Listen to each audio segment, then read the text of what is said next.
दोस्तों VI ने कई सारे मुंबई में रहने वाले लोगों के लिए खुशखबरी दी कि भैया उन्होंने वहाँ पर 5G की लॉन्चिंग कर दी और आप में से कई सारे लोगों को 5G के सिग्नल आ भी रहे होंगे। लेकिन जो लोग मुंबई से बाहर रहते हैं वो काफ़ी ज़्यादा इंतज़ार कर रहे हैं कि कब VI 5G लेके आने वाला है हमारी सिटीज़ के अंदर। तो यहाँ पर खुशखबरी ये है कि दिल्ली के अंदर अब अगला स्टेप आने वाला है VI का, जहाँ पर वो 5G की लॉन्चिंग बहुत ही जल्द करने वाला है और उसके बाद में टारगेट करेगा वो कर्नाटका को, वहाँ पर भी 5G की लॉन्चिंग होगी। इसके बाद में पंजाब, फिर बिहार। तो इस तरीके से वो धीरे धीरे कवर करने वाला है पूरे इंडिया को। लेकिन अगला स्टेप उनका दिल्ली लग रहा है, जबकि कुछ रूमर सामने निकल कर आ रहे हैं कि बहुत ही जल्द 5G की लॉन्चिंग हो सकती है दिल्ली टेलीकॉम सर्कल के अंदर। और इतना ही नहीं, 5G की लॉन्चिंग BSNL भी करने वाला है, जो कि दिल्ली टेलीकॉम सर्कल को कवर करने वाला है सबसे पहले कि भैया यहाँ पर हम 5G का रोल आउट करेंगे और उसके बाद में मुंबई को टारगेट करेंगे। तो इस तरीके से BSNL सोच रहा है। तो यहाँ पर VI और BSNL दोनों ही 5G की स्टार्टिंग कर रहे हैं। मुंबई में तो VI ने कर भी दी है, लेकिन BSNL का थोड़ा लग रहा है कि ये थोड़ा सा स्लो है, तो इन पर विश्वास नहीं किया जा सकता। लेकिन ये कह रहे हैं कि जून के आसपास में हम दिल्ली के अंदर अपना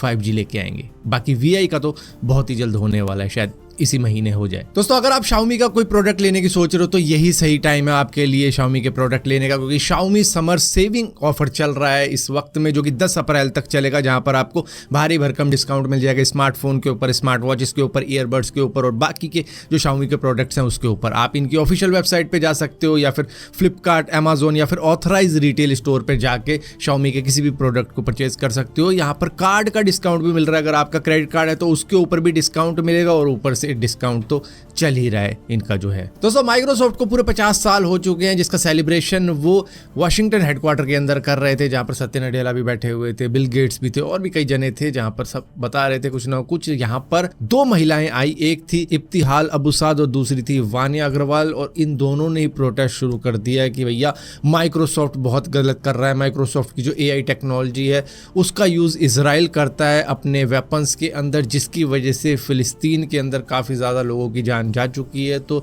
इस सब का जिम्मेदार माइक्रोसॉफ्ट भी है और इजराइल का साथ देना उन्हें छोड़ देना चाहिए। तो इस तरीके का प्रोटेस्ट कर रहे थे बीच लाइव इवेंट के अंदर ये, जिसके बाद में इनको बाहर निकाला गया और इनको तुरंत ही टर्मिनेट कर दिया गया, मतलब हटा दिया गया इस कंपनी से। इसी कंपनी के अंदर काम करते थे ये, जिसकी वजह से इनको लगा कि भैया यही सही टाइम है सारी दुनिया के सामने ये सारी चीज़ें लाने का, और उसके बाद में फिर ये बाहर निकाल दिए गए उस इवेंट के अंदर से, और उसके बाद में इनको टर्मिनेट भी कर दिया गया साथ के साथ ही।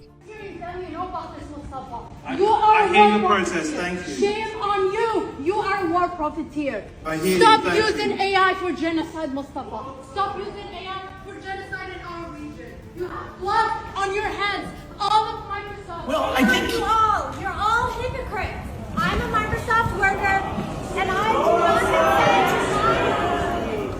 50,000 Palestinians in Gaza have been murdered with Microsoft technology.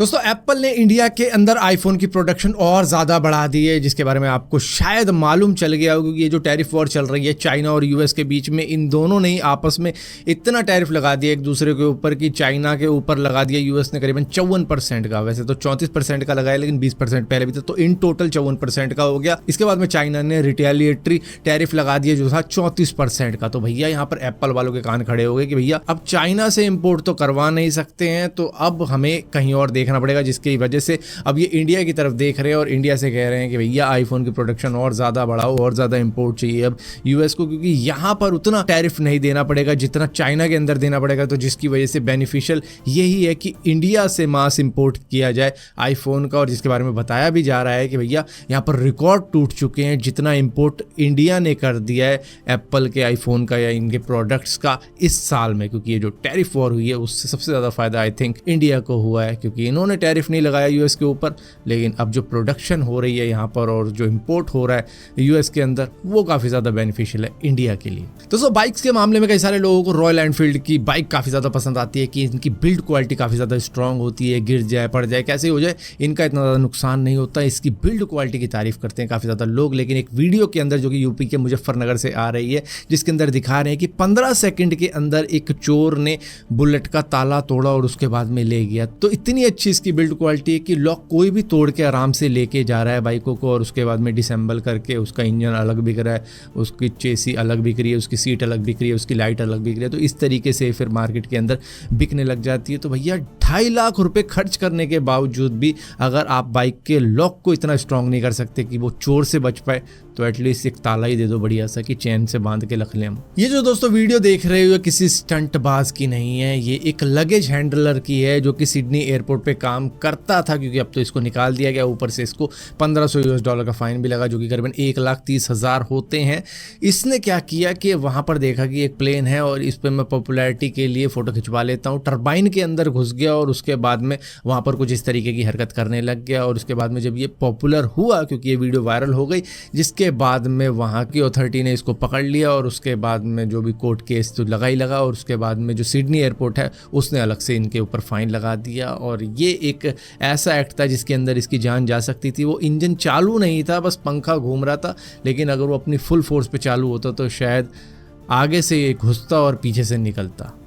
वो भी पता नहीं लगता कि कौन सा अंग कहाँ है।